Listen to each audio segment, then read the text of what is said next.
बिस्मिल्लाहिर्रहमानिर्रहीम। अस्सलाम वालेकुम व्यूअर्स, उम्मीद करती हूँ आप सब खैरियत से होंगे।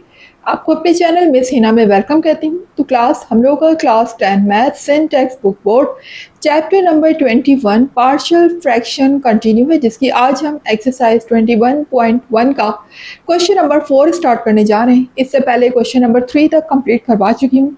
जिन लोगों ने अभी तक कंप्लीट नहीं किए हैं वो मेरे चैनल की प्लेलिस्ट से कंप्लीट कर सकते हैं। इसके अलावा उस प्लेलिस्ट का लिंक आपकी वीडियो के डिस्क्रिप्शन में भी मौजूद है, वहां से क्लिक करके भी आप कंप्लीट कर सकते हैं।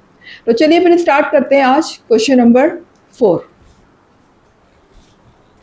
जी, क्वेश्चन नंबर 4 में बिफोर स्टार्टिंग द क्वेश्चन हमें ये देखना है क्या ये प्रॉपर रैशनल फ्रैक्शन है और क्या इसके डिनोमिनेटर में जो हमारे पास गिवन है क्या वो फैक्टर्स की फॉर्म है। अगर तो ये दोनों चीज़ें पूरी होती हैं इस क्वेश्चन में तो हम डायरेक्टली इसको सपोज कर लेंगे, ठीक है, वरना फिर हमें इसको कन्वर्ट करना पड़ेगा। अगर ये इम्प्रॉपर है तो प्रॉपर में, और अगर नीचे फैक्टर नहीं है तो उसके फैक्टर्स बनाने होंगे। लेकिन यहाँ पर आप देख सकते हैं कि हम पहले तो ये चेक कर लेते हैं कि ये प्रॉपर है। तो यहाँ देखिएगा वेरिएबल की हाईएस्ट पावर यहाँ पर स्क्वायर है, जबकि अगर हम डिनोमिनेटर में देखें तो वेरिएबल की हाईएस्ट पावर क्यूब बनेगी। अगर ये तीनों x को मैं मल्टीप्लाई कर दूं, जो ब्रैकेट में मल्टीप्लाई हो रहे हैं, तो तीनों x जब आपस में मल्टीप्लाई होंगे तो इनकी पावर क्यूब हो जाएगी, यानी कि पावर इनकी 3 हो जाएगी। तो जाहिर है कि ऊपर जो पावर है वो लेस है, नीचे वाली पावर ग्रेटर है। तो ऐसी सिचुएशन कब होती है? जब फ्रैक्शन जो है हमारा वो प्रॉपर रैशनल फ्रैक्शन हो। अगर आपकी ऊपर वाली पावर ग्रेटर और नीचे वाली लेस हो जाए तो फिर वो इम्प्रॉपर हो जाता है। तो ऐसे क्वेश्चन भी इंशाल्लाह हम करेंगे और पहले उनको हम कन्वर्ट करेंगे। तो बहरहाल अभी यहाँ पर जो है हमारी कंडीशन फुलफिल है, और नीचे भी हमें अगर हम देखें तो ये फैक्टर्स की फॉर्म हमें गिवन है, यानी इसमें आपको कुछ भी सॉल्व करने की ज़रूरत नहीं है। हम डायरेक्टली इसको सपोज कर लेते हैं। Late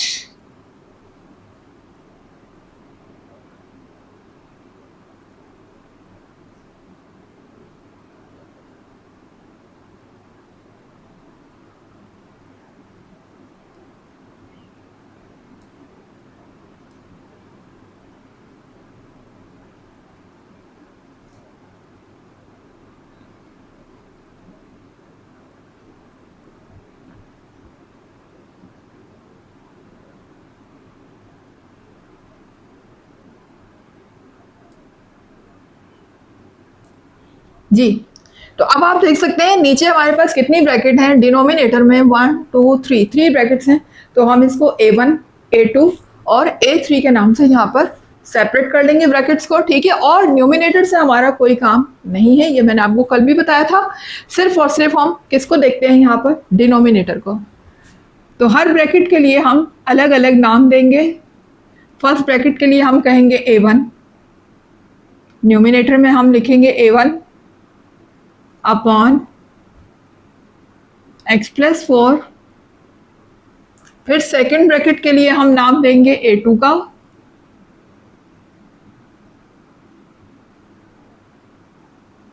upon x+1। इसी तरह से थर्ड ब्रैकेट के लिए हम नाम देंगे A3 का।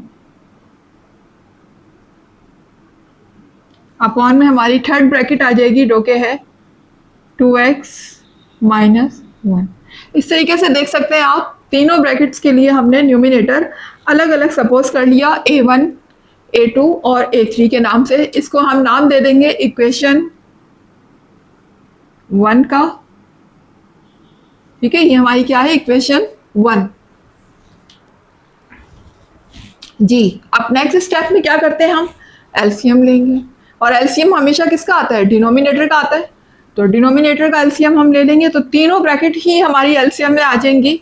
तो पहले तो हम एलसीएम की लाइन लगा लेते हैं इस तरीके से।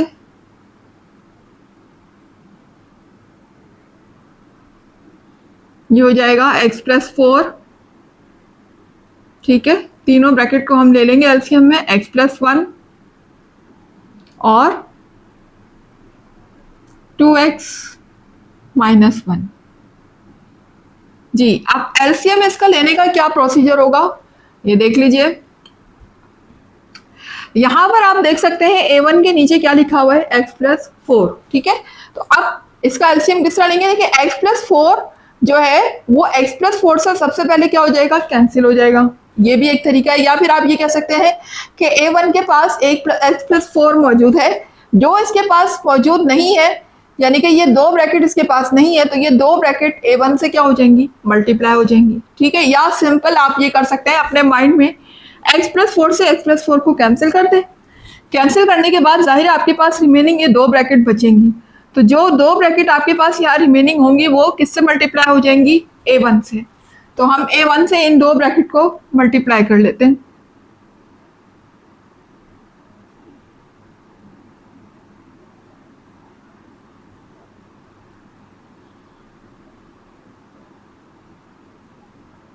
ठीक है, उसके बाद सेम यही काम यहां भी हम करेंगे। ये देख सकते हैं x+1 से x+1, इसके नीचे क्या लिखा हुआ है x+1, x+1 से x+1 कैंसिल हो जाएगा कहाँ, हमारे माइंड में। ठीक है, माइंड में हमने कैंसिल कर दिया x+1 से x+1। अब रिमेनिंग मेरे पास दो ब्रैकेट हैं, ये जो दो ब्रैकेट हैं ये मल्टीप्लाई किससे हो जाएंगी, A2 से। तो A2 से मल्टीप्लाई कर देते हैं x+4 को और 2x - 1 को, इस तरीके से देख सकते हैं। फिर आगे आ जाते हैं हम, आगे हमारे पास है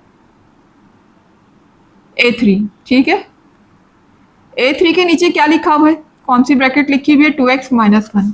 तो यहाँ पर 2x - 1 से 2x - 1 क्या हो गया, कैंसिल हो गया।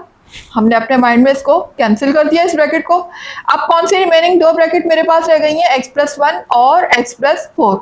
ये दो ब्रैकेट जो यहाँ पर बची हैं रिमेनिंग है, इनको हम मल्टीप्लाई किससे कर देंगे, A3 से। तो कर देते हैं A3 से मल्टीप्लाई, x+4 मल्टीप्लाई होगा और x+1, इस तरीके से देख सकते हैं आप। और ये इधर वाली लेफ्ट वाली साइड हम कॉपी करेंगे, जस्ट इसको कॉपी करना है बस।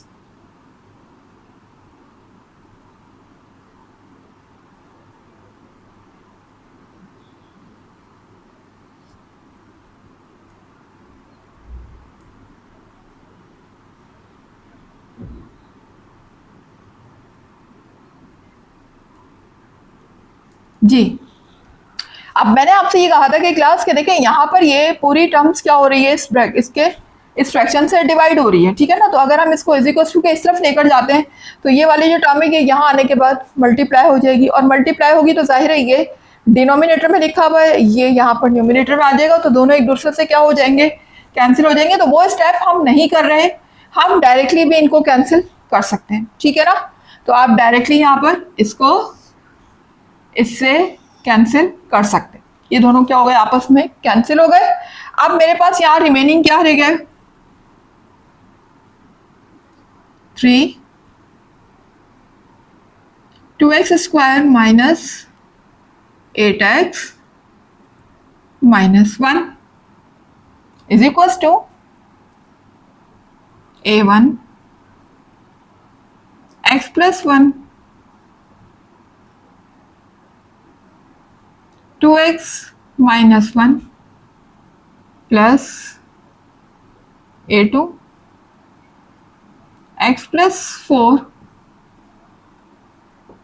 2x - 1 प्लस A3 x+4 और x+1। जी, अब ये हमारे पास एक इक्वेशन निकल कर आई है, और इसी इक्वेशन से हम A1, A2 और A3 की वैल्यू को फाइंड करेंगे और इस इक्वेशन में पुट करते रहेंगे। ठीक है, तो इसको नाम दे देते हैं इक्वेशन 2 का। ये मेरे पास इक्वेशन 2 आ चुकी है। ठीक है, तो सबसे पहले देखिए लाइन से सीक्वेंस से हम फाइंड कर लेते हैं। सबसे पहले A1 फाइंड कर लेते हैं, फिर A2 और फिर A3। तो A1 फाइंड करने के लिए देखें, अगर A1 को हमने फाइंड करना है तो उसके लिए हमें A2 को और A3 को यहाँ से रिमूव करना होगा। ये दोनों रिमूव होंगे तभी हम A1 फाइंड कर सकेंगे। तो A1 फाइंड करने के लिए हमने क्या करना है, यहाँ पर कुछ x की वैल्यू को ऐसा रखना है कि जो ये दोनों रिमूव हो जाएं, A2 भी और A3 भी। तो इसके लिए दोनों को रिमूव करने के लिए, दोनों कांस्टेंट को रिमूव करने के लिए मुझे इन दोनों में कॉमन तलाश करना होगा कि कॉमन ब्रैकेट कौन सी है। तो देखिए x+4 यहाँ भी है और x+4 यहाँ भी है। तो अब ऐसी सूरत में हम करेंगे क्या कि यहाँ x की वैल्यू को जो भी मैं रखूंगी जाहिर है वो यहाँ भी आएगी। तो x की वैल्यू को अगर मैं यहाँ पर -4 रखती हूँ तो -4 से +4 क्या हो जाएगा, कैंसिल हो जाएगा।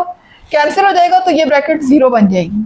0 बन जाएगी तो 0 क्या है, इन सबसे मल्टीप्लाई हो रहा है ना, इस पूरी चीज को 0 क्या कर देगा, 0 कर देगा। ये पूरी चीज 0 हो जाएगी, A2 रिमूव हो जाएगा। सेम यही काम यहाँ भी होगा। -4 जब हम यहाँ रखेंगे तो ये पूरी चीज 0 हो जाएगी और इस पूरी टर्म को 0 बना देगी। तो इस तरीके से A2 और A3 रिमूव हो जाएगा। तो हम कर देते हैं x की वैल्यू क्या पुट करेंगे यहाँ पर, -4, और हमें फाइंड क्या करना है, A1। तो क्लास आप अपना सेंटेंस इस तरीके से लिख सकते हैं, टू गेट, क्योंकि हमें क्या फाइंड करना है, A1 फाइंड करना है। आप टू गेट का वर्ड भी यूज कर लेते हैं, या फिर आप ये भी लिख सकते हैं to find A1। A1 find करने के लिए we put x is equals to -4 in equation 2 on both sides। दोनों तरफ मैंने x की वैल्यू को क्या रखना है, -4। तो -4 जहां जहां x है वहां सब जगह मैं -4 पुट कर देती हूँ।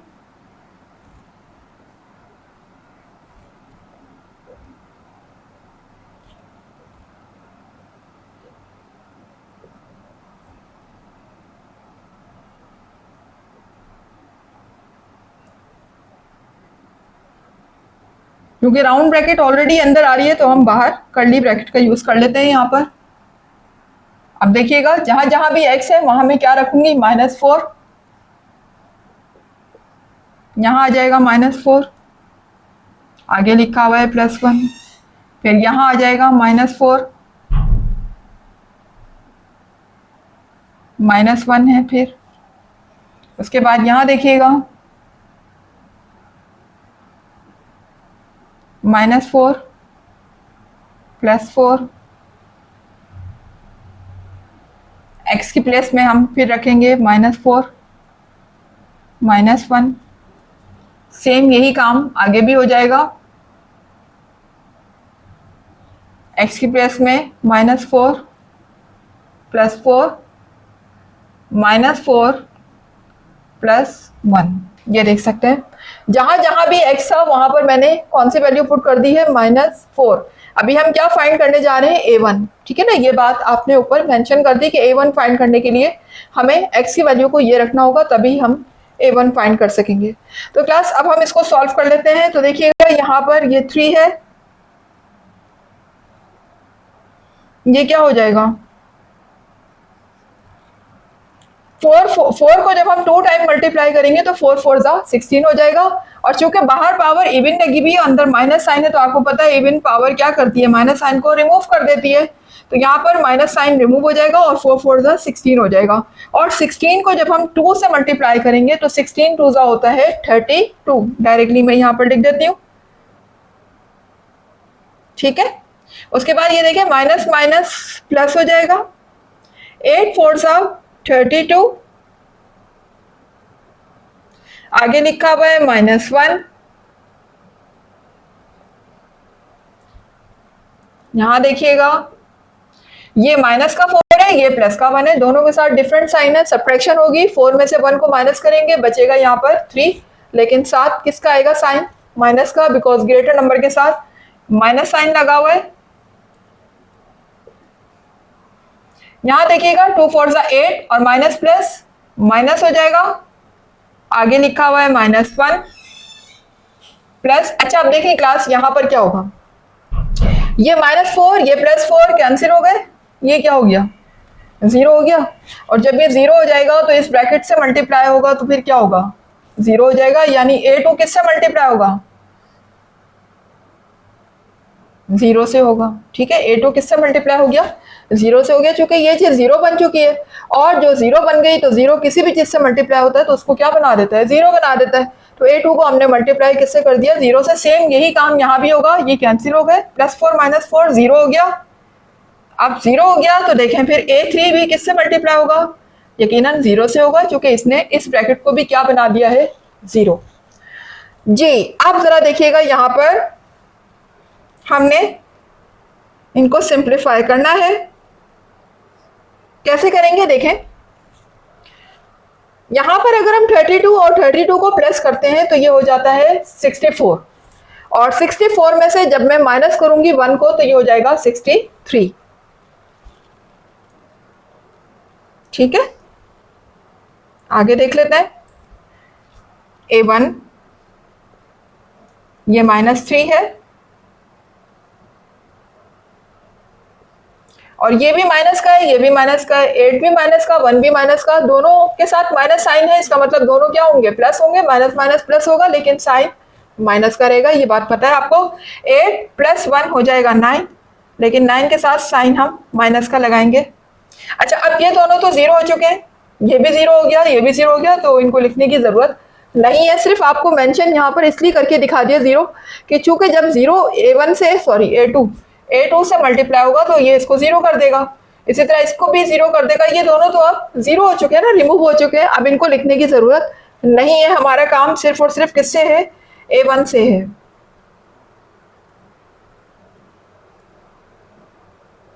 ठीक है, ये A1 से हमारा काम है। अब इसको फर्दर सिंप्लीफाई कर लेते हैं। देखिए 3 से जब हम 63 को मल्टीप्लाई करेंगे तो 3 3 सा तो हो जाएगा 9, ठीक है, और 3 6 सा 18, यानी कि 189 हो जाएगा ये। जब हम 3 को 63 से मल्टीप्लाई करेंगे तो ये हो जाएगा 189, और यहां देखिएगा माइनस माइनस प्लस, और 3 9 सा हो जाएगा 27, क्या हो जाएगा 27। तो अब हम 27 को A1 से पहले लिखेंगे, A1 के बाद नहीं लिखेंगे, क्योंकि नंबर हमेशा पहले आता है और कोई भी अल्फाबेट बाद में आता है। ठीक है, तो A1 इस तरह से बाद में आ जाएगा। जी अब देखें A1 की मुझे वैल्यू चाहिए, तो 27 इधर मल्टीप्लाई हो रहा है, इधर आने के बाद डिवाइड हो जाएगा। तो 189 से मैं क्या कर दूंगी, 27 को डिवाइड कर दूंगी, यहां मेरे पास रह गया A1। जी अब 27 और 189 को मुझे कैंसिल करना है, तो यहाँ पर हम देखें मुख्तलिफ टेबल यूज कर सकते हैं, 3 का भी यूज कर सकते हैं, यहाँ पर हम 9 का टेबल भी यूज कर सकते हैं, लेकिन मैं आपको प्रेफर करूंगी कि जब आप कैंसिल किया करें तो ग्रेटर से ग्रेटर टेबल यूज किया करें। ठीक है ना, उससे होता क्या है कि एक ही दफा कैंसिलेशन से आपका काम हो जाता है। अगर आप स्मॉल टेबल यूज करते हैं तो आपको बार बार कैंसिल करना पड़ता है, तब जाके आंसर मिलता है और टाइम भी आपका वेस्ट होता है। तो कोशिश करें ऐसा टेबल यूज करें कि जिससे फौरी तौर पर आपका ये कैंसिल हो जाए, एक ही दफा में बार बार कैंसिल ना करना पड़े। तो मैं यहाँ पर डायरेक्टली जो है वो 27 का टेबल यूज कर रही हूँ। तो 27 को अगर हम 7 टाइम मल्टीप्लाई करते हैं, 27 1 जा 27, और 27 को अगर मैं 7 टाइम करती हूँ, कितने टाइम, 7 टाइम, तो मुझे क्या मिल जाएगा 189। तो A1 की वैल्यू मेरी क्या आ गई है, यहाँ पर मैं यहाँ पर लिख देती हूँ, A1 जो है वो आ चुका है 7। ठीक है, now we are going to find A2। ये तो क्लास A1 हम फाइंड कर चुके हैं, now we are going to find A2। और A2 फाइंड करने के लिए अब हमें A1 और A3 को रिमूव करना होगा। तो रिमूव करने के लिए हम इन दोनों में फाइंड करेंगे कॉमन ब्रैकेट। कॉमन ब्रैकेट कौन सी है, उसी के हिसाब से हम x की वैल्यू को पुट करेंगे। तो देखिए यहाँ पर A1 में x + 1 और A3 में मेरे पास x + 1, ये दोनों ब्रैकेट यहाँ पर कॉमन है। तो अगर मैं x की वैल्यू को इधर -1 रखती हूँ तो -1 से +1 कैंसिल हो जाएगा। सेम यहाँ भी यही होगा, -1 से +1 कैंसिल हो जाएगा। ये ब्रैकेट यहाँ पर 0 बन जाएगी, और 0 जब मल्टीप्लाई होगा तो जाहिर है कि वो इस पूरी टर्म को 0 बना देगा। सेम यहाँ भी यही काम होगा, इस पूरी टर्म को 0 बना देगा। तो A1 और A3 यहाँ से रिमूव हो जाएंगे और हमें A2 फाइंड हो जाएगा। तो फाइंड कर लेते हैं A2।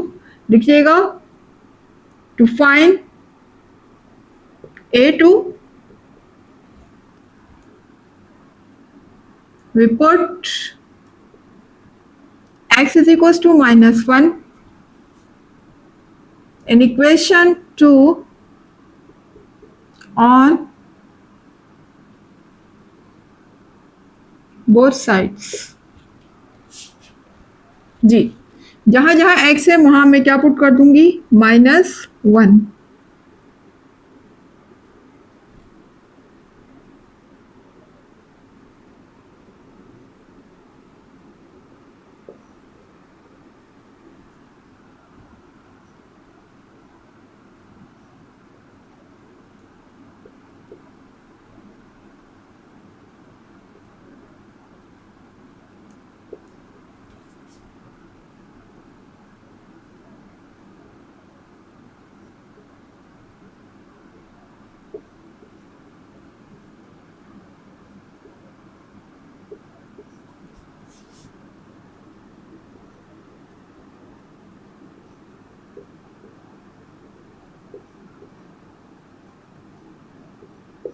जी, देख सकते हैं जहाँ जहाँ x था वहाँ पर मैंने पुट कर दिया है -1। अब हम इनको सिंप्लीफाई कर लेते हैं तो देखिएगा यहाँ पर ये 3 और 1 1 जा हो जाएगा 1, 1 के ऊपर स्क्वायर लगा हुआ और चूंकि ये पावर इवन है तो माइनस साइन को कर देगी रिमूव, 2 1 जा 2, माइनस माइनस प्लस हो जाएगा, 8 1 जा 8, आगे लगा हुआ है -1। यहाँ देखिएगा, अच्छा अब यहाँ देखिए -1 से +1 कैंसिल हो गया, ये ब्रैकेट बन गई 0 और 0 जब इस ब्रैकेट से मल्टीप्लाई होगी तो 0 हो जाएगी, यानी कि a1 किससे मल्टीप्लाई हो जाएगा अब 0 से। यहाँ देखिएगा, देखिए ये -1 है, ये +4 है, डिफरेंट साइन है, अपोजिट साइन है, सबट्रैक्शन होगी तो 4 में से 1 को माइनस करेंगे तो यहाँ 3 रह जाएगा और आगे देखिएगा माइनस प्लस माइनस, 2 1 जा 2, माइनस का 2 आ जाएगा और ये हो जाएगा -1। ठीक है, यहाँ देखिएगा -1 से +1 कैंसिल, 0 हो गया, 0 जब इस ब्रैकेट से मल्टीप्लाई हुआ तो उसे भी 0 कर दिया, यानी कि a3 भी किससे मल्टीप्लाई हो गया यहाँ पर 0 से।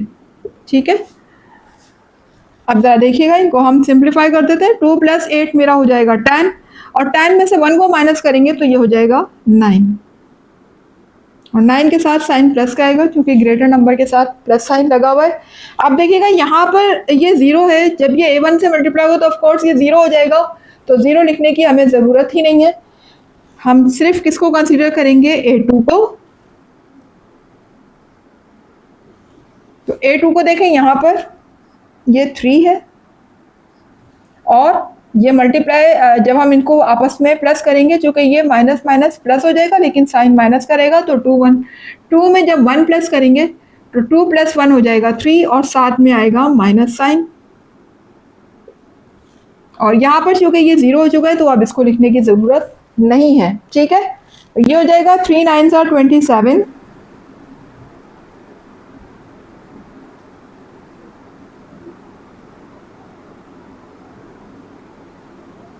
और ये हो जाएगा माइनस प्लस माइनस, 3 3 जा 9 और इसको 9 को हम पहले लिखेंगे। ठीक है, 9 को पहले लिखेंगे और a2 को बाद में लिखेंगे।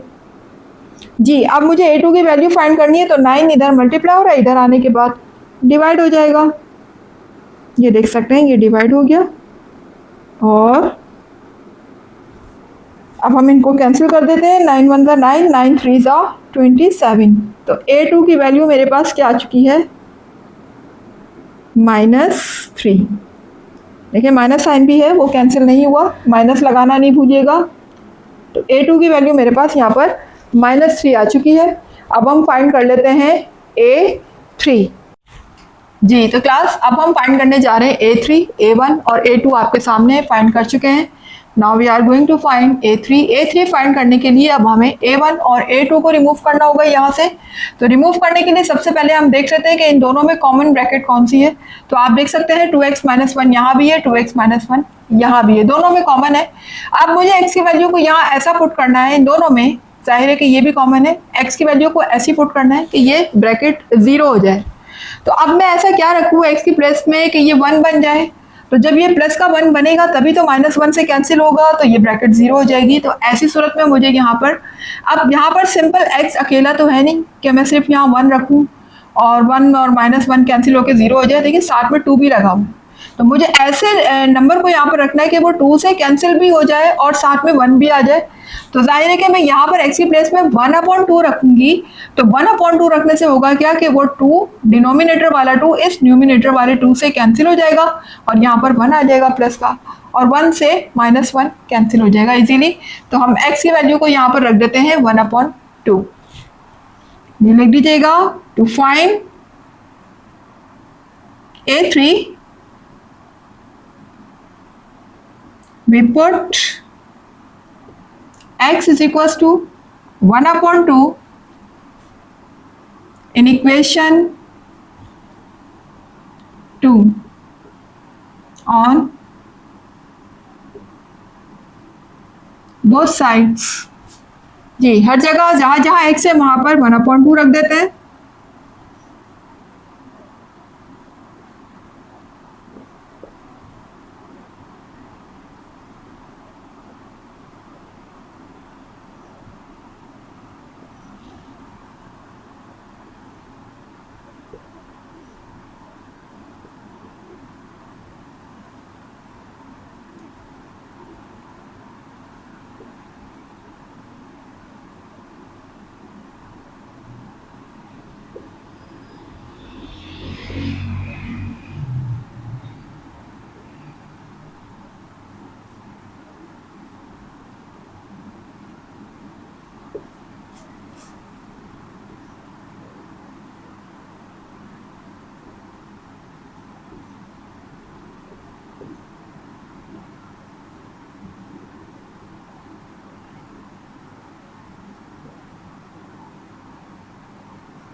जी, अब आप देख सकते हैं कि मैंने जहाँ हर जगह पर जहाँ जहाँ x था वहाँ पर वैल्यू पुट कर दी है 1/2। जी, तो क्लास अब आप यहाँ देखिए, इसको सिंप्लीफाई करने जा रहे हैं हम। तो यहाँ पर देखिएगा, ये स्क्वायर जब 1 पे अप्लाई होगा तो 1 1 दा 1 हो जाएगा, स्क्वायर जब 2 पर अप्लाई होगा तो 2 2 दा 4 हो जाएगा। ये हो जाएगा 1/4। यहाँ पर हम कैंसिल कर सकते हैं, 2 1 दा 2, 2 4 दा 8, और 4 को जब 1 से मल्टीप्लाई करेंगे तो ये हो जाएगा 4। अच्छा, अब यहाँ देखिएगा क्लास, ये A1 है, ठीक है। तो यहाँ पर अब हम कर लेते हैं 1/2 + 1। अब क्या होगा, ये 2 से 2 कैंसिल हो गया, ठीक है। यहाँ मेरे पास क्या रह गया, 1, आगे क्या लिखा हुआ है -1, ठीक है। सेम यहाँ भी यही काम होगा।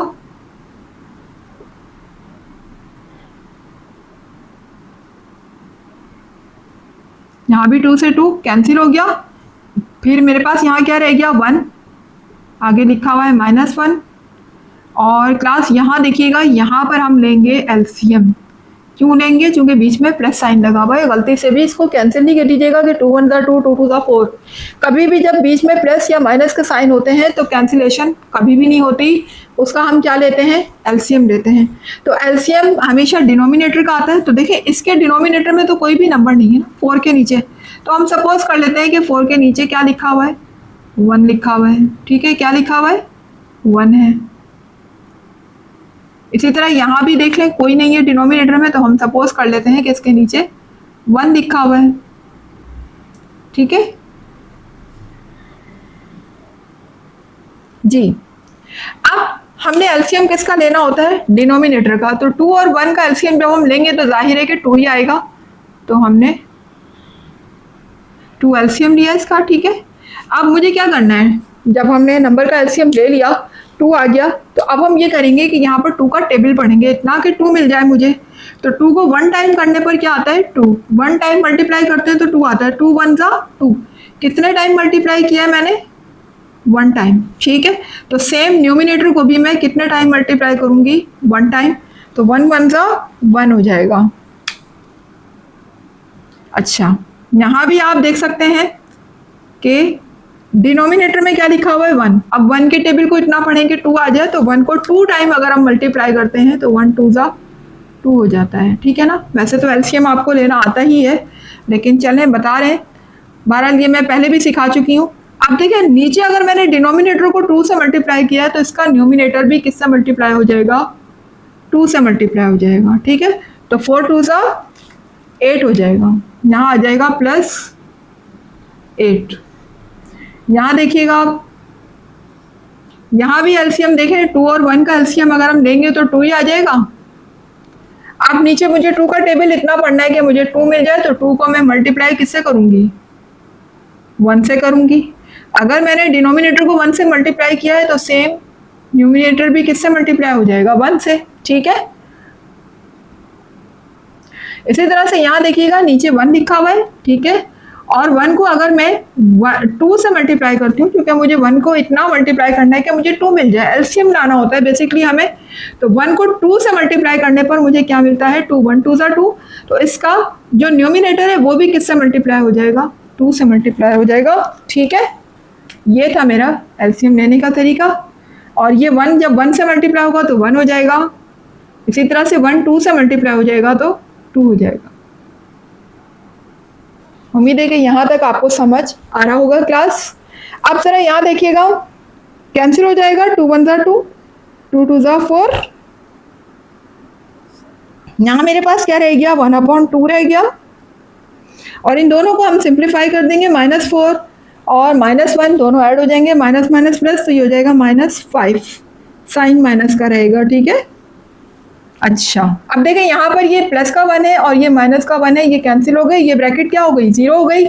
a1 जब मल्टीप्लाई होगा 0 से, लिख देती हूँ मैं a1 अब मल्टीप्लाई किससे हो रहा है, 0 से, तो जाहिर है कि ये इसको 0 बना देगा।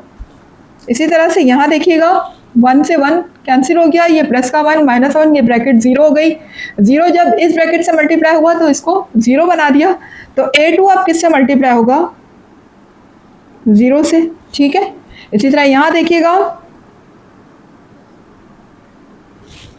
1 + 8 मेरा हो जाएगा 9 और अपॉन में लिखा हुआ है 2। यहाँ पर देखिएगा 1 + 2 हो जाएगा 3, अपॉन में लिखा हुआ है 2 जी। अब आप देख सकते हैं कि ये भी 0 से मल्टीप्लाई हो रहा है, ये भी 0 से मल्टीप्लाई हो, तो ये दोनों तो 0 हो गए, ये भी 0 हो गया, ये भी, यानी कि दोनों क्या हो गए, रिमूव हो गए। जब ये दोनों रिमूव हो गए तो इनको लिखने की ज़रूरत नहीं है, डायरेक्ट हम क्या लिखेंगे, a3। अच्छा अब यहाँ देखिएगा, यहाँ पर हम एलसीएम लेंगे, जो कि बीच में माइनस का साइन है, ठीक है, माइनस का साइन है, तो हम एलसीएम लेंगे। तो एलसीएम हमेशा डिनोमिनेटर का आता है, इसके नीचे कोई नहीं है नंबर, तो हम सपोज कर लेंगे कि 1 है, क्या है, 1 है, ठीक है। अब यहाँ पर मुझे एलसीएम लेना है, तो एलसीएम दाहिर है 2 और 1 का एलसीएम 2 आ जाएगा, ये 2 आ गया, ठीक है। अब 2 का टेबल पढ़ना है मुझे यहाँ पर कि मुझे 2 मिल जाए, तो 2 को 1 टाइम मल्टीप्लाई करूँगी। देखिए मैं यहाँ लिख के भी बता रही हूँ, 2 कितने टाइम मल्टीप्लाई होगा, 1 टाइम। तो सेम इसका न्यूमिनेटर भी 1 से मल्टीप्लाई हो जाएगा, तो 1 1 का 1 हो जाएगा, माइनस। इसी तरह से 1 का टेबल मुझे पढ़ना है इतना कि 2 आ जाए, तो 1 को कितने टाइम मल्टीप्लाई करूँगी मैं, 2 टाइम मल्टीप्लाई करूँगी ना 1 को, कितने टाइम मल्टीप्लाई करूँगी, 2 टाइम। इसी तरह मैं 5 को भी 2 से मल्टीप्लाई कर दूँगी। अगर डिनोमिनेटर को 2 से किया है तो फिर इसके न्यूमिनेटर को भी 2 से हम मल्टीप्लाई कर देंगे, ये इस तरह से, ठीक है। दोनों जो है वो 2 से मल्टीप्लाई हो गए। अब यहाँ पर मुझे क्या करना है, 5 को 2 से मल्टीप्लाई करेंगे तो 5 2 सा 10 हो जाएगा। उम्मीद है कि क्लास एलसीएम लेना अब तक बहुत अच्छे तरीके से आ चुका होगा आपको। अच्छा अब ये भी 0 हो गया, ये भी 0 हो गया, इन दोनों को तो बिल्कुल नहीं लिखेंगे, हम हटा देंगे इनको, डायरेक्ट हम क्या लिखेंगे, a3। a3 को लिखने के लिए मुझे क्या करना होगा, चूँकि कोई कैंसिलेशन तो इधर हो नहीं रही है, ना ये ना ये, ना इस तरीके से क्रॉस कैंसिलेशन, कुछ भी नहीं हो रहा है, तो हम न्यूमिनेटर को न्यूमिनेटर से और डिनोमिनेटर को डिनोमिनेटर से मल्टीप्लाई करके लिख देंगे। तो 9 3 ज़ा 27 और 2 2 ज़ा 4, ठीक है। 27/4 होगा, लेकिन हम पहले नंबर लिखेंगे बाद में अल्फ़ाबेट, यानी कि a3 को हम बाद में लिखेंगे, पहले हम नंबर को लिखेंगे। तो 9 3 ज़ा हो जाएगा 27 और 2 2 ज़ा हो जाएगा 4, बाद में यहाँ पर आ जाएगा a3 जी। अब यहाँ देखिएगा ये 3 लिखा हुआ है। और ये 1 प्लस का 10 माइनस का, तो जाहिर है कि माइनस होगा। 10 में से 1 माइनस होंगे तो मेरे पास क्या रिमेनिंग होगा, -9। साइन माइनस का आएगा जो कि ग्रेटर नंबर के साथ माइनस साइन लगा हुआ है, अपॉन में लिखा हुआ है 2, आगे लिखा हुआ है 27/4 A3। जी, अब इसको हम यहाँ से कैंसिल नहीं हो रहा है ना, तो अब 3 को 9 से मल्टीप्लाई करेंगे तो 3 9 27 हो जाएगा, साथ में माइनस साइन है, अपॉन में क्या लिखा हुआ है, 2 लिखा हुआ है, यहाँ पर आ जाएगा 27/4 A3। ठीक है, A3 की अब मुझे यहाँ पर वैल्यू चाहिए। अब मुझे A3 फाइंड करना है, तो देख सकते हैं यहाँ पर A3 के साथ जो वैल्यू लिखी हुई है वो फ्रैक्शन में, तो जब मैं इसको इज इक्वल्स टू के इस तरफ लेके जाऊंगी तो जो वैल्यू मेरी डिवाइड हो रही है वो यहाँ आने के बाद मल्टीप्लाई हो जाएगी, और जो मल्टीप्लाई हो रही है वो यहाँ आने के बाद डिवाइड हो जाएगी। तो मैं यहाँ पर ही आगे कर रही हूँ आपके सामने एरो का निशान लगा के। ये देख लीजिए, -27 यहाँ ऑलरेडी लिखा हुआ है पहले से, -27/2। और जब मैं इस वैल्यू को इधर शिफ्ट करूंगी तो 4 जो नीचे लिखा हुआ है वो ऊपर आ जाएगा, यानी मल्टीप्लाई हो जाएगा, और 27 जो मेरा ऊपर है न्यूमिनेटर में अब वो नीचे चला जाएगा, यानी कि डिवाइड हो जाएगा। इज इक्वल्स टू के इस तरफ अब मेरा क्या रह गया, सिर्फ A3 रह गया। उम्मीद है कि यहाँ तक आपको समझ आ रहा होगा। अब देखिएगा 27 से 27 कैंसिल हो गया, 2 1 ज़ा 2 एंड 2 2 ज़ा 4 आ गया। ठीक है, देखिए माइनस साइन कैंसिल नहीं हुआ, ये माइनस साइन लगा हुआ है इसके साथ, ये गलती से ये यहाँ पर साइन आ गया, माइनस साइन अभी भी है। तो A3 की वैल्यू अब मुझे क्या मिल गई, सिर्फ 2 है यहाँ पर। ठीक है, बाकी सब कैंसिल हो चुका है, ये भी यहाँ भी 1 है, ऊपर सिर्फ न्यूमिनेटर में 2 है और साथ में माइनस साइन भी है, तो यहाँ पर आ जाएगा -2। A3 की वैल्यू मेरे पास आ चुकी है -2। जी, तो क्लास A1 A2 A3 हमारे पास आ चुके हैं। अब हम इन तमाम वैल्यूज़ को पुट करने जा रहे हैं इक्वेशन 1 में। याद रहे इक्वेशन 1 में, इक्वेशन 2 में पुट नहीं करना। A1 A2 इक्वेशन 2 में भी लिखे हुए हैं, लेकिन हम पुट किस में करेंगे, A1 इक्वेशन 1 में। तो लिख दीजिएगा, put the values of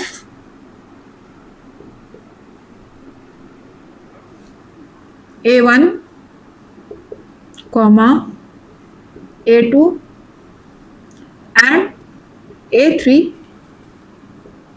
in equation 1। ठीक है, इक्वेशन 1 में हम पुट करेंगे, तो इक्वेशन 1 आपके सामने है, ये रही, 3 bracket 2x² - 8x - 1 upon x + 4 x + 1 2x - 1 is equals to, अब देखिए यहाँ A1 है, A1 की प्लेस पे हम क्या लिखेंगे, 7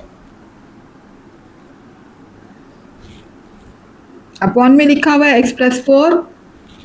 A2 की प्लेस में हम पुट करेंगे -3, जी -3, और चलो यहाँ पर मैं अभी डायरेक्ट कर लेती हूँ, चूँकि यहाँ पर देखिए 2 साइन आ रहे हैं ना, एक प्लस भी आ रहा है एक माइनस भी आ रहा है, तो हम ब्रैकेट लगा लेते हैं, और अपॉन में लिखा हुआ है x + 1। जी, आगे A3 की प्लेस में हम क्या लिखेंगे, -2, क्योंकि यहाँ भी डबल साइन आ रहे हैं, प्लस भी आ रहा है माइनस में, तो जहाँ जहाँ डबल साइन होते हैं वहाँ ब्रैकेट का यूज़ किया करें, -2, और अपॉन में लिखा हुआ है 2x - 1। इसको फर्दर सिंप्लीफाई कर लेते हैं, ये साइन जब आपस में मल्टीप्लाई होंगे तो ये माइनस हो जाएंगे, तो यहाँ देखिएगा 7/x + 4 हो जाएगा, प्लस माइनस हो जाएगा -3/x + 1 प्लस माइनस -2/2x - 1। और यहाँ जो लिखा हुआ है इसको बस हम कॉपी करते रहेंगे, कुछ नहीं करना इसके साथ।